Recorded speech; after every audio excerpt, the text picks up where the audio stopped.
ซียนะครับเนาะที่งานๆมันก็ใครปักตึกดอกรัสเซียอย่างบ่เนี่ยรัสเซียเนี่ยมันเป็นเมืองมหาอำนาจแล้วก็เครื่องหลักๆมันยื้อถึงไรกูตีตอนตามเมืองเสื่อนอยู่ในยุโรปครับเนาะเขาจะในก่อนหนังเมืองเขาก็ไรกันเย็นอยู่แล้ว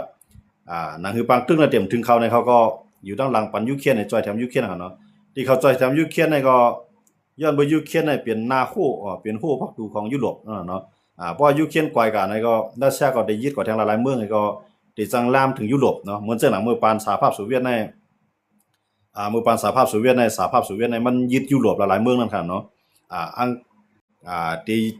อเมริกันก็มาจอยนะครับเนาะอเมริกันได้มาจอยเนาะมาจอยให้ภายสหภาพโซเวียตในถอยนะครับเนาะก็ในเหมือนเจ้าหนังเมื่อปานเยอรมันแข็งเยอรมันก็ที่มายึดยุโรปเนาะเหมือนเจ้าหนังเกี่ยวปานน้ำยึดเอเชียนะครับเมืองต่างหาว่าเนาะแต่ว่าก็ในเหมือนเจ้าหนังพอคำมาตัวอย่างในลองอันปังตึกยูเครนรัสเซียนั่นในมันลามถึงยุโรปเนี่ยมันจังยามลามถึงยุโรปเนี่ยคือเลยว่าจังว่านั้นมันจังเข้าว่ามันกันเนาะมันจังว่าเพราะว่ามันเพราะอังกฤษเนี่ยมันกึดนะครับเนาะรัสเซียว่าเพราะอังกฤษเนี่ยมันกึดลองจอยแถมยูเครนรัสเซียเนี่ยก็ติดตอบขึ้นอังกฤษเพราะว่าอังกฤษเนี่ยก็ขึ้นตอบกันเดียวกันเนาะอังกฤษก็เลยว่าโอรัสเซียมายื้อใส่เฮาก็เฮาความตัดที่เฮ็ดปังตึกดอกรัสเซียมันบอกว่าปังตึกในลามถึงอังกฤษพวกลามถึงอังกฤษเนี่ยอังกฤษเนี่ยเป็นนาโตครับเนาะเพราะว่ารัสเซียเนี่ยฮัดยื้ออังกฤษบอกว่าจะมี34เมืองอ่ะเนาะอันเป็นลูกจุ่มนาโต้ได้มันจะมี33เมืองไงใน33เมืองนั้น32เขาเนาะเขาก็ต้องบ่ใครแม่นดี32เขาเนาะ32 33นั่นเนาะมันได้มาทางเมืองต่างในมันได้มี30เมืองค่ะเนาะมันได้มี30เมืองแล้วก็ได้เพิ่มเข้ามาทางฟินแลนด์ในสวีเดนเป็น32กำไรมันได้เย็นก็เป็นปางตึก33เมือง33เมืองนี่เรียกว่าเป็น33เมืองล่ะเนี่ยมันได้ป้าไว้ยูเครนน่ะเนาะยูเครนมันจะลูกจุ่มนาโต้ก็มันเป็นลูกจุ่มยุโรปย้อนนั้นได้ว่า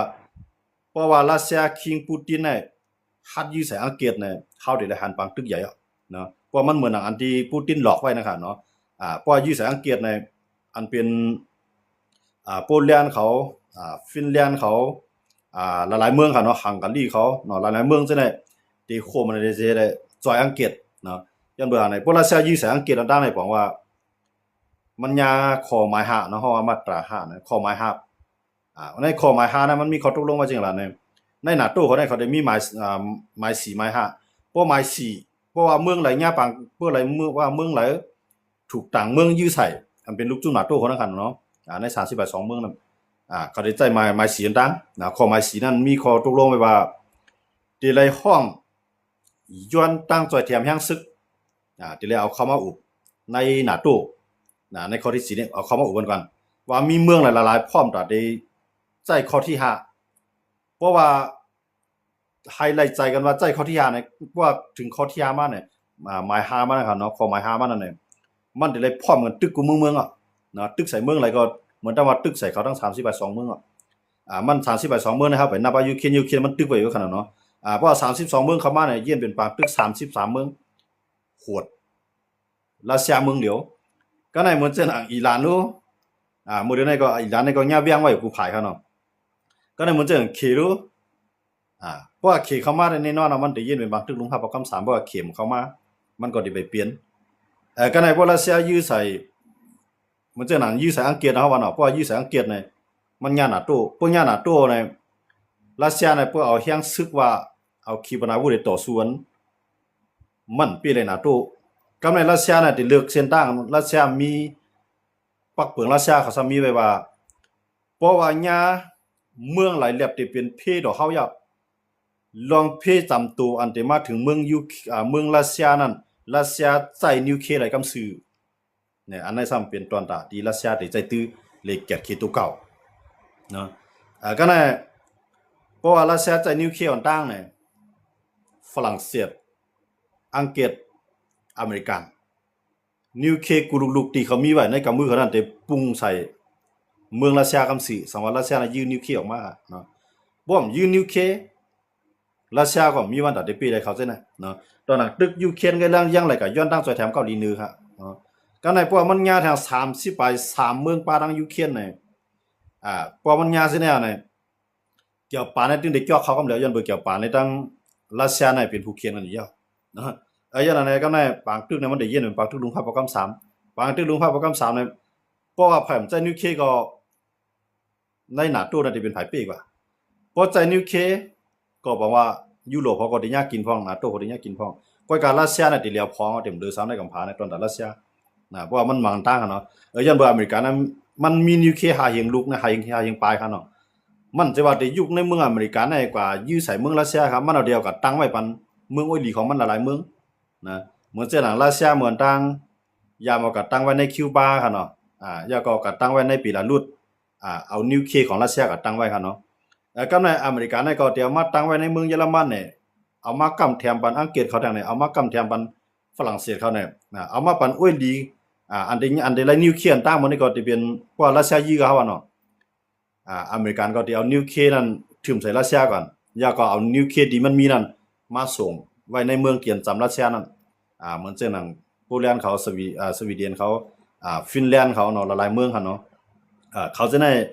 ที่ไรใจนิวเคลียร์ของอเมริกันยื้อใส่รัสเซียแท้เนาะเพราะว่ารัสเซียยื้อใส่คำตั้งในคำตั้งในตอบรัสเซียได้บอกว่าเมืองเขาก็แล้วคั่นเนาะเหมือนเช่นหนังเมืองเล็กๆจังได๋กันนะหนึ่งเมืองในบ่ใหญ่บอก2ลูกงอกแค่ว่าหาหลายทั้งเมืองคั่นนะกวนกันนะแต่ว่าได้อยู่ที่รัสเซีย2ตีฮัดยื้ออังกฤษพอยื้ออังกฤษซ้ำญานาโตพอญานาโตรัสเซียที่ไรใจนิวเคลียร์เนี่ยอันนั้นมันได้เย็นเป็นบางตึกลงอันหาแฮงติๆเนาะอันนั้นก็รัสเซียก็มันก็ได้ไรตัวติๆคั่นเนาะมันเป็นการหลอกกันให้เขาเข้ามาตัวได้มันสิไปฮัดกันเนาะย้อนเบอที่อังกฤษตัวยูเครนนั้นย้อนเบอรัสเซียในก็ป่วนเปลี่ยนขอตกลงเนาะย้อนเบอใครละนิวเคลียร์เหียงลูกสิเลยยอมเฮ็ดข้อตกลงจ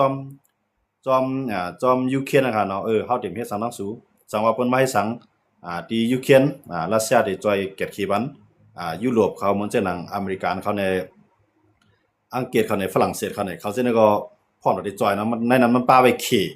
เนาะขี้นั้นได้มันสิเป็นกรรมการครับว่าเนาะมันสิเป็นคนไปด้วยนะครับนะเตรียมปันไผมาเฮ็ดเอายูเครนนั่นน่ะก็สำเป็นต่างเมืองได้มันก็ได้ขี้นี่แหละไปจังห้ามก็การมันสำเป็นเมืองรัสเซียเป็นอุ้ยหลีของขี้เนาะมันขี้ก็ลาดทางจ้อมค่ะนี่นั่นแหละนะย้อนในดังว่ายูเครนอันยาปากตึกมา5ปีแล้วเนาะ5ปีเข้ามา5-6 เดือนนะครับเนาะดังว่าที่แน่ๆเฮาเข้ามาด้วยเนี่ยปางตึกเนี่ยมันตึกที่เป็นซอยกว่าเนาะมันตึกที่มังกันไปยาวนะอเมริกันและอิหร่านได้หมดเลยได้มันไปตึกกันก็ว่ามันหลอกกันมาเนี่ยมันไปหันติยาวมันหลายก็ในหมดเจ้าหนังรัสเซียเนี่ยก็ลาดว่าที่ยึดยูเครนในเมืองต่างได้ว่ายังอ่านได้เอาไว้มอกอาทิตย์เนี่ยมันก็24ชั่วโมงในอันเปียเนี่ยก็ตามมา5ปีไปปีเสมกาเนี่ยบ่ได้ในยูเครนเนี่ยตามมันเมืองรัสเซียเนี่ยซึกยูเครนเนี่ยมันเข้าถึงเมืองรัสเซียแล้วก็ด้วนของมันนั้นเข้าถึงไหลเนาะบ่เลยในด้วนอันมันเฮ็ดออกข้างกล้วยก็อยู่ถึงเมืองรัสเซียไหลกำแนมไหลมาด้วนอันเมียนแห้งน่ะเนาะไหลมาที่อังกฤษในเมียนน่ะเนาะตับอังกฤษเนี่ยมันเหมือนจังว่าด้วนของอังกฤษก็ด้วนของยูเครนก็ดีคั่นเนาะก็คือเจออังกฤษเนี่ยมันอังกฤษในด้วนมันก็เข้มอยู่ก็ได้มานำใจแนวทางว่านำทางหน่อย GPS นะครับเนาะตาที่เรียนจอมเส้นทาง GPS เนาะเฮาขาดง่ายๆมันน่ะเหมือนจังนั้นเฮาได้กว่าที่ไหนเนี่ยเฮาเตรียมจื้อตีเฮาได้กว่านั่นแหละเข้ากับใน Google Map มันก่อนเฮาก็ถึงนาเฮือนนั่นน่ะเนาะเฮาได้กว่าที่ไรก็ยาวเพราะว่าดังในเมืองไทยน่ะเดี๋ยวย้ำอยู่ในเมืองไทยกันเนาะแต่เมืองใต้ก็ได้มีอยู่พร้อมมันก็ปอนาเฮือนนั่นก็เดียวครับฟูก็เดียวว่าเป็นเฮือนหลังในเนี่ยเหมือนนั้นนั่นน่ะเก่าเหมือนจังนั้นด้วนอันนั้นก็อ่านได้บางปั๊มน้ำมันรัสเซียอยู่ที่ไหนตีอีดน้ำมันรัสเซียอยู่ที่ไหนโครงการค้าขายรัสเซียอยู่ที่ไหนเนี่ยเขาก็ฮู้จักชื่อมันแหละฮู้จักติวมันนี่แหละGPS นั้นอ่อนกว่าเนาะแต่ว่ามันแม่นอันนั้นเนาะอันยูเครนเอาของอังกฤษบังกันเนาะแต่ว่ารัสเซียเนี่ยจะลำแฮงน่ะว่าที่ขึ้นตอบขึ้นอังกฤษเนี่ยเฮาก็ไปหันกับว่ารัสเซียที่ฮัดตอบเนาะพอรัสเซียฮัดตอบก็เฮาก็ได้หันปากตึกกันใหญ่ติๆเนาะก็ได้เหมือนเจ้าหนังรัสเซียในมันว่าที่มังอังกฤษเนาะที่มังปางอังกฤษก้อยกามือหลายวันป่วนมาซ้ำมาเขียงต้าดอกเกี่ยวปากเนาะมาปูตินในมันนี่ปะหวามันนะครับเนาะก้อยถึงงานตรงนั้นครับมันนี่ลำคอนะครับเนาะมันนี่ลำคอมือกว่าที่กุลบางหลายที่เขายิ้มมันนะครับเนาะที่กุลบางหลายมาตราเนี่ยเขาจะเนาะที่นั้นก็เกี่ยวปานนั้นเป็นของเกี่ยวปานก็รัสเซียมายึดไว้จุมือปานสหภาพโซเวียตครับเนาะมือนั้นก็ยึดไว้ยันเบอร์และสหภาพโซเวียตเขาในมันเขาก็เลยว่าเป็นผู้เป้ปังตึกลงภาพประกำ2นะครับเนาะที่เป็นสหภาพโซเวียตอันเป้ปังตึกลงภาพประกำ2นะแล้วก็อเมริกันนะ2เมืองเนี่ยเป้ปังตึกลงภาพประกำ2เป้ที่เลยนะเหมือนเจ้าหนังสหภาพโซเวียตในซ้ำเป้เยอรมันเนาะอัตราฮิตเลอร์นะครับเนาะ ป้าทางอเมริกันก็ร่วมมือกันหลายภายก็ว่าที่เป็นอังกฤษเนี่ยว่าที่เป็นฝรั่งเศสเนี่ยว่าที่เป็นอเมริกันเนี่ยว่าที่เป็นสหภาพโซเวียตเนี่ยมื้อนั้นเขาควมันมั่วย้อนเบอร์ในย้อนเบอร์ทั้งยุโรปทั้งเสียงในได้ตกอยู่ภายใต้กำมือฮิตเลอร์เนาะอันเป็นผู้นำของเยอรมันมื้อยามนั้นครับเนาะก็ได้เพราะว่าอเมริกันในร่วมมือกันทั้งสหภาพโซเวียตร่วมมือกันทั้งอังกฤษหลายๆภายในทุบเยอรมันก็ได้ฮิตเลอร์เนี่ยก็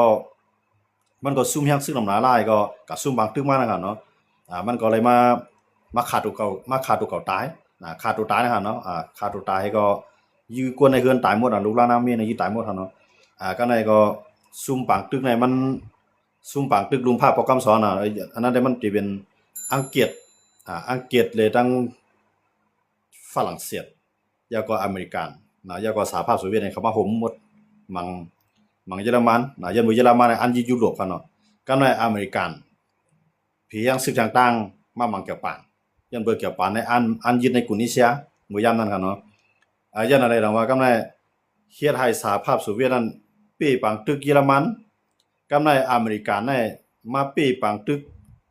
เกี่ยวปานสำหรับปังตึกลุงฮับปอกำ2นั่นในก้นปีนี่มีอยู่2ภาย2ภายนั้นก็ปองว่ามันเป็นสหภาพโซเวียตและอเมริกันก็ในเพราะว่าเพราะสหภาพโซเวียตในเพราะว่าเยอรมันกว่าย่าในสหภาพโซเวียตในแก่นแข็งอย่างน่ะก็ในอเมริกันในตาได้รับมือต่อสหภาพโซเวียตในทบตั้งหยาบ่ก็ในอเมริกันในจังได๋มาร่วมมือกันดังเยอรมันอังกฤษฝรั่งเศสแล้วก็ภายนึงในขี่ได้สิว่ามาโฮมในเขาบักตึกขี่ได้มาอย่าไปอเมริกันมาตกลงไว้ว่าอย่าไปให้ขี่ในกับจอยเนี่ยเฮ็ดอันใดกำลังสุดมาในอเมริกันเขาเยอรมันเขาฝรั่งเศสเขาอังกฤษเขาทุบเนาะเมื่อนั้นได้เขาได้ทุบสหภาพโซเวียตว่าใส่ทุบสหภาพโซเวียตในมี15เมืองกำในอเมริกันในออนหูมาก่อตั้ง NATO เนาะอเมริกันมาก่อตั้ง NATO ในอเมริกันในที่ออนหูบนหมดมาตั้งเมื่อนั้นได้มี20เมืองบอกว่านำเลยสหภาพโซเวียตนำเลยสหภาพโซเวียต5เมืองนะครับเนาะก็ใน20เมืองนั้นน่ะเคียงมาในเฮ็ดให้สหภาพโซเวียตแตกเนาะก็มันเนาะว่าสหภาพโซเวียตแตกเอาในสหภาพโซเวียตก็ซุ่มว่าสหภาพโซเวียตซุ่มในเมืองเล็กเมืองลอกอันใครตั้งจึงเมืองหังขอนั่นออกภายใต้สหภาพโซเวียตมาแล้วก็มาคุม NATO เย็นเป็นกว่า30ไป30เมืองเนาะเย็นเป็นกว่า30เมืองก็หมายถึงว่าปานโจไบเดนเนาะโจไบเดนนำขึ้นห้วยส่วนตุ่มแทงเอาสวีเดนเอาฟินแลนด์เอา2เมืองในเข้ามาร่วม NATO เป็นกว่า30ไป2เมืองในนั้นป้าทางยูเครนใครเข้ามาก็ยูเครนได้คำพัดทับมันย้อนเพื่อในข้อตกลงของ NATO เขานั่นน่ะปกติเอาเมืองไหลเข้ามาเป็นลูกจุ่มนั่นเมืองนั้นตื่นเต็มแล้วมีการกวดโกงแล่นกินคู่ของแผ่นดินเตรียมแล้วมีการทุจริตในความไทยเนาะเตรียมแล้วมีการกวดกินแล่นกินอาหารเนาะอย่าก็เมืองลูกนั้นเตรียมแล้วมีปางตึกต่อต่างเมืองพอมีบางทึกต่างเมืองนั้นมันได้เข้ามาหาเขาเพราะว่าอยู่ใส่เมืองอะไรเมืองนึง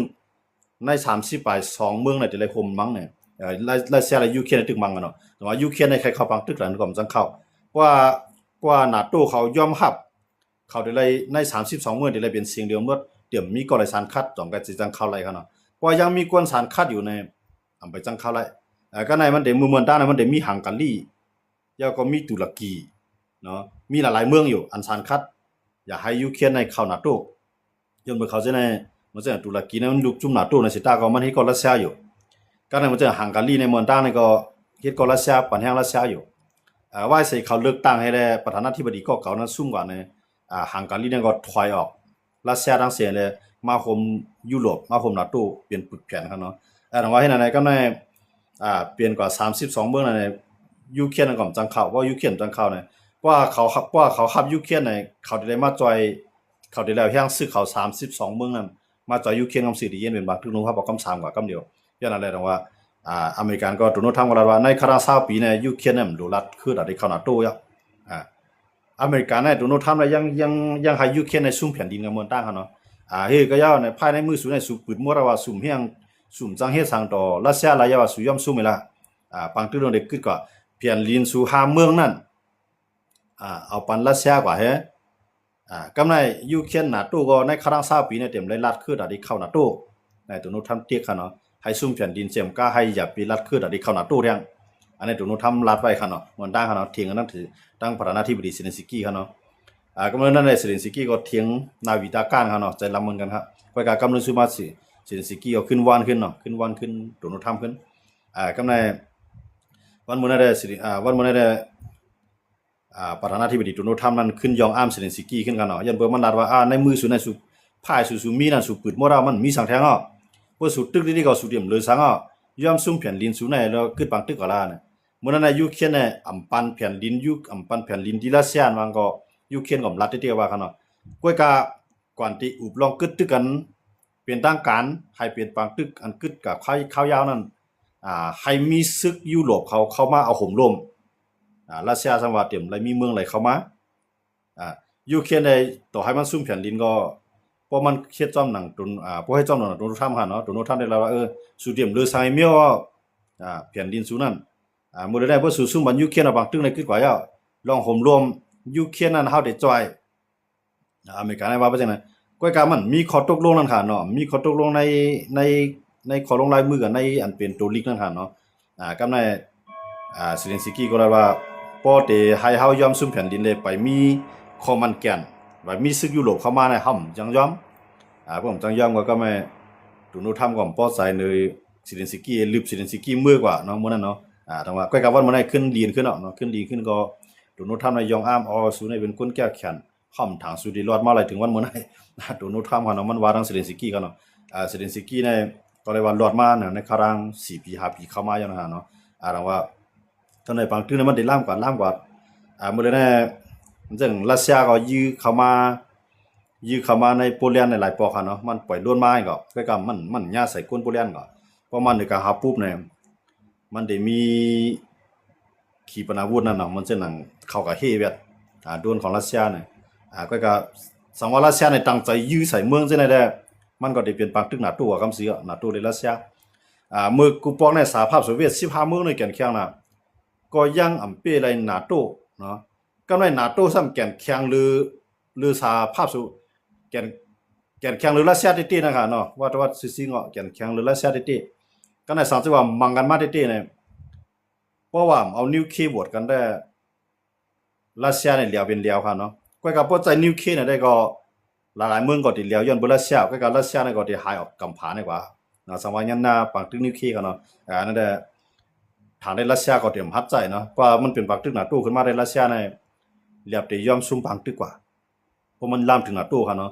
ว่ามันเป็นปักตึกหน้าตู้นั้นมันเต็มมีแผลกัดจอยเขาลงมันจังเขก็เต็มหาเราแห้งซึกกัดจอยย้อนบ่มื้อใดในเขเนี่ยมันแก่นแข็งได้ใจย้อนเบอมันรายได้จอยแถมที่ยุโรปด้านการค้าขายเขาลงเนาะมันค้าขายต่อยุโรปเลยมันแก่นแข็งเด้สังเกตว่าเขในเกี่ยวเข้ามาในปักตึกในยุโรปเขาได้ปิกไว้บางมีกับในเขเนี่ยมันได้เรียนอาหารการค้าการขายดอกพลาเนี่ยต่อให้มันมีคู่ของลิ้นใต้ลิ้นมันนำดันนึงก็ยากมันจังขายต่อยุโรปเนี่ยเมืองจังนั้นมีไผซื้อมันอยู่เยอะค่ะเนาะเหมือนจังมาเนี่ยที่ก็ซื้อของเขว่าเนาะก็ซื้อแค่เสียงของเมืองเขมาเนี่ยมันมีก็แหละเนาะแต่ได้ก็ซื้อเอาถ่านหิน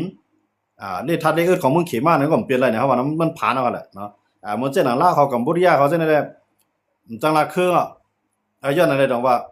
เขเนี่ยมันเต็มพัดมังหน้าตู้นะมันเต็มพัดมังหน้าตู้สังว่ารัสเซียญาปังตึกหน้าตู้เนี่ยเขได้มันได้ก็ได้จ่อยตันโตตะตานมันเต็มจอกเข้ามาในปังตึกเต็มจะยังซึ่งเข้ามาพอนจะยังซึ่งเข้ามาเนี่ยมันก็ได้กวัดลงกว่าเนาะมื้อใดมันได้มันสูงเอาเขารู้จันมันเนี่ยว่าป้ายมังมีว่านั้นใครเปี้ยงกันทางอเมริกานะเขารู้ตามังมีเนาะว่าเปี้ยงก็มันกะกันนำว่าป้ายมังมีก็ในพวกเครื่องรักนักเครื่องเทคโนโลยีมันก็มันแข็งก็มันได้ไปขึ้นอเมริกาได้ง่ายก็แค่อะไรขี่ตาผีเนี่ยมันลัดแข็งกูว่าในมันนำเรียนเขาบางตึกกำล่ะเนี่ยบางตึกว่ามันได้จอยหามาดเนี่ยก็ยอกย้อยกวยบ่ได้เสียงขี่ก็ไปจังจอยหันอันขี่กับจอยนั่นก็เคลื่อนของหามาดเขานั้นกวยหมดแล้วตั้งเมืองเนาะปาเลสไตน์อันเป็นพื้นที่หามาดกุ้มกำนั่นเนาะขี่ก็เอาเครื่องบินกว่าในขยามบางตึกกึดกว่านั่นเนี่ยขี่ก็ต่างหมักเข้าเตาน้ำตั้งกินตั้งย่ำอ๋อให้ลงบันกวนปาเลสไตน์เขาโจมเอากลุ่มมูลชนว่าขี่ในมาจอยเขาติๆมันในขี่ในหลอกให้ยุโรปเขาอ่อนๆให้อิสราเอลเขาอ่อนๆนี่ก็บ่อยหามาดนะอันหามาได้เต้เนี่ยเป็นตัวแทนอิหร่านนะครับเนาะก็ว่าอิหร่านก็มันเป็นตัวแทนของเขนะเป็นอุลีของเข ยันในดองว่าขี่ในแห้งเลยมันย่อมเกี่ยวเขาในบางตึกแล้วเนี่ยเขาคาใครหาหนนะขี่ในมันเขาในบางตึกว่าขี่เขาในบางตึกเนี่ยมันติดลีด้วยหรือไงมันจะเป็นบางตึกตั้งกลางหาวส่วนใหญ่เนาะเพราะว่าบางตึกซ่อมดีเนี่ยมันจะกับปานมันดีๆค่ะเนาะเพราะยังซึกนับแสนนับล้านในเขาซิมเนี่ยเขาหันตัวเตี้ยมันน่ะเหมือนจะรัสเซียน่ะรัสเซียเนี่ยเขามาในบางตึกวันดังสุดเนี่ยเขามาเป็น500,000ครับเนาะซื้อ500,000ก็ในวันมื้อนั้นเนี่ยไปปีไรเนาะสำหรับขี่ในราคาซึ่งเท่ากับล้านเนี่ยญาปางตึกหนาตู้30 by 3เมืองไปยูเครนที่มาปารังเกี่ยวปานที่มารังออสเตรียแทงมารังฟิลิปปินส์แทงขี่ในเหลียวพองมันกันครับพวกญาหนาตู้ครับนะยันนั้นว่าขี่ในมันฮู้ว่าอันมันขี่คัดใจในใครหนาตู้แตกกันเนาะอเมริกันเนี่ยก็มันจะอย่างโมเดลในอเมริกันเนี่ยก็มันจะโดนัลด์ทรัมป์เขาว่าเนาะมันจะมันก็คันมันลาดว่าหนาตู้เนี่ยมันมีเฮียงสังหนาตู้เนี่ยมันเป็นสื่อในมังมันเป็นสื่อมังจีก็มันมีเฮียงสังนะโดนัลด์ทรัมป์ได้โมเดลได้ก็มีประโยชน์มันยันว่ามันเหมือนอย่างว่าคนหยองก้องเนาะประธานาธิบดีโดนัลด์ทรัมป์คนอเมริกันเหมือนคนหยองก้องเนาะตั้นลาสังก็ลาดตั้นเฮสังก็เฮ็ดให้มันสนใจก้อยกาพวกเป็นพ่อลีดามันเนี่ยมันเดี๋ยวเดียวโดนัลด์ทรัมป์เนี่ยเป็นจังนั้นต้องว่าวันมื้อนั้นเนี่ยไผหมอออนวอนกับโดนัลด์ทรัมป์เนี่ยก็รังก็ได้พ่อลีกะแก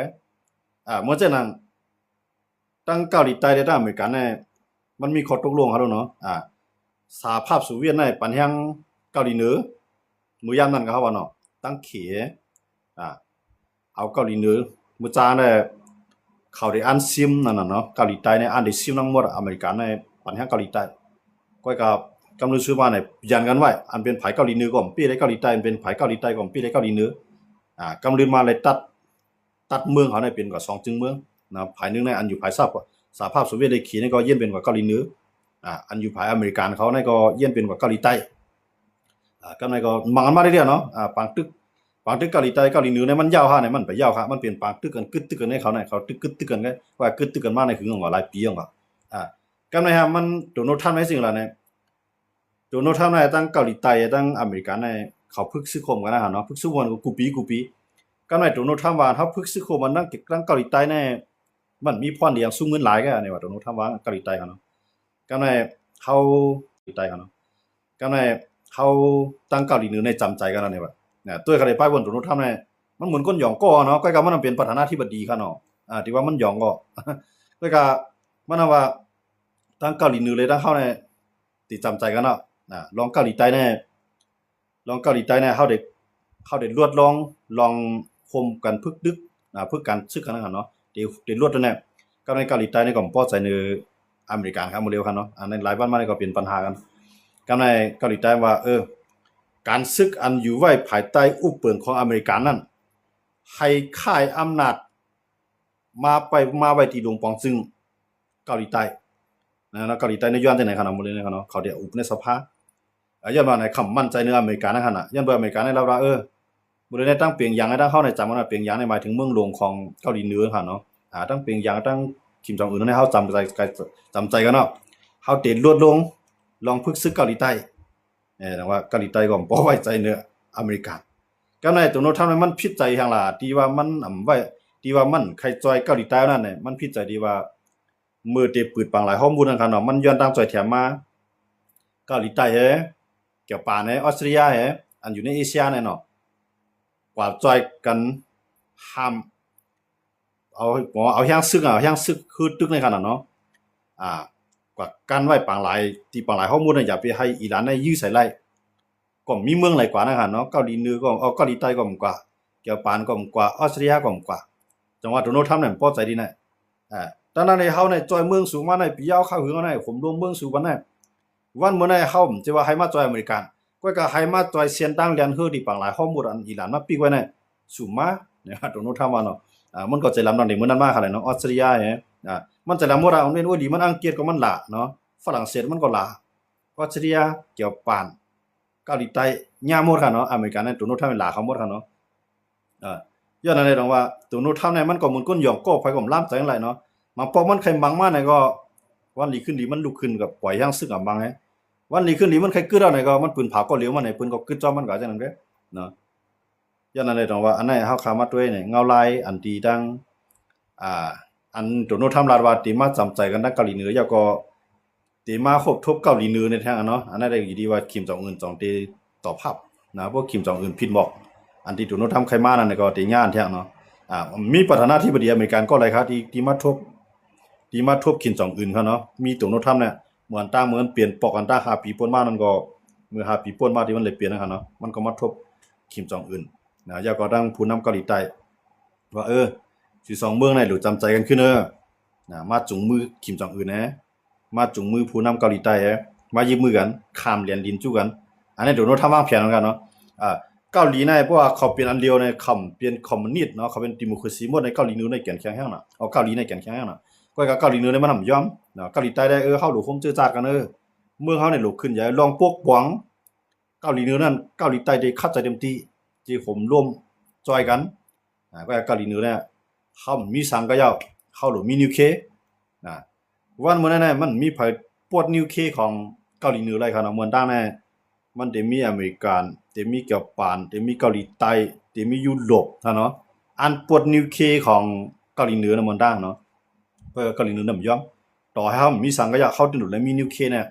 มันอยู่ไม่ขอในก็วันมื้อนั้นมันก็รอดปังตึกครับเนาะมีไผก็ตึกมันตั้งเกาหลีเหนือมันส่งแฮงซึ่งกับจอยรัสเซียก็ว่าถามว่ามันได้เป้อยู่หั่นก็มันก็เต็มเป้ครับมันเอาซึกในก็เรียกมากองหั่นเนาะเรียกเอาปิงญาที่รัสเซียมันก็ตอนตาเดมันตอนตาเดเป็นมหาอำนาจตั้งนิวเคลียร์น่ะมันยังอันตัวนี้เนาะยังอันสูงสุดของเกาหลีเหนือเนาะดังว่าที่แน่ๆเพราะว่าอเมริกันเนี่ยมันเหมือนจังข่าวว่านั่นน่ะโดนัลด์ทรัมป์เนี่ยมันเหมือนจังหนังก้นหย่องนะหย่องก็สำใจกับว่ามาด้วยมันปอกก็สำมังติก็กะวันลีขึ้นลีมันว่าตั้งปูตินในตั้งเฮาเนี่ยเป็นโอ้ยดีกันตั้งได้ปูตินน่ะก็สนใจมันกันไหนมันลาว่าตั้งอิหร่านได้ตั้งเฮาเนี่ยก็อุกันได้ว่าอิหร่านออกมาลาดาเสว่าเฮามีเพราะว่าอเมริกันไปถอยทัพซึกออกในอิหร่านเนี่ยมันไปมีตั้งที่ดีอุกันหลายกันในวันดีขึ้นเลี้ยมลาดว่าติลวดลองจอยแถมเกาหลีใต้ติจำใจกันดังเกาหลีเหนือในรายเฮ็ดสร้างของโดนัลด์ทรัมป์ค่ะเนาะยันบ่จังได๋นั่นแหละมันติออกกล้าออกง่าซึ่งได้เฮาไปฮู้ไรว่าเนาะว่านั่นก็มันเป็นเพียนหยอกลับๆแต่ก็ยังจอยแถมเกาหลีใต้อยู่ก้อยก็อันมันรัดนี่กวนนางนำสำรัดว่าตั้งเกาหลีเหนือเลยเฮาในจำใจกันนะอันนั้นโดนัลด์ทรัมป์ค่ะเนาะยันอะไรดอกว่าเตียปังตึกในมันติลามมาถึงเอเชียเฮาอยู่มันก็ที่ก็เป็นปังตึกตั้งยุโรปเหมือนจะหนังรัสเซียลาดว่าติมังอังกฤษบ่ได้แน่แนวตั้งติปังตึกที่มาถึงเอเชียนั่นแหละมันอยู่ที่เกาหลีใต้และเกาหลีเหนือนั่นก็เขเลไต้หวันเนาะอันนั้นแหละเพราะเขเลไต้หวันก็ติเย็นเป็นปังตึกเอเชียเพราะว่าเกี่ยวปานรัสเซียก็ติเย็นปังตึกยุโรปมาถึงเอเชียเพราะว่าเกาหลีใต้เกาหลีเหนือนี่ก็มันสิเป็นปังตึกในเอเชียย้อนนั่นได้ดอกว่าอันนั้นได้มันติเอามหาอำนาจก็แล้วที่สั่นเอาปังตึกเข้ามาถึงเอเชียเฮาคาได้นี่เฮาได้เลยไปด้วยเขาเนาะมันจะเฮาคาได้อยู่ในอาเซียนนะครับเนาะเพราะอาเซียนนั่นได้ก็มันได้มีอยู่11เมืองเพราะเอเชียนี่ก็มันได้นับปาขี่เขากะลาเขานะครับเนาะขี่เขากะลาเขา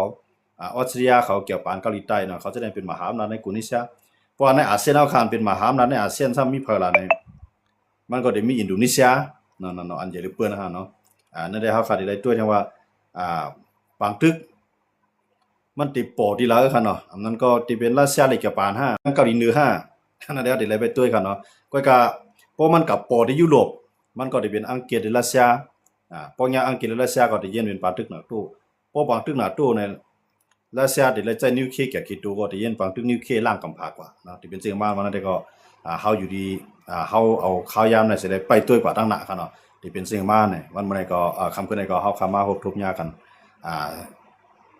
เลยมาทุบยาหลายวันแล้วเนี่ยก็ว่าเลยมาทุบยากันก็เป็นอันยินจมแล้วก็มีอย่างใส่นะครับเนาะจริงมากก็ยาวในยินจมพี่น้องเขากูเกาะครับเนาะ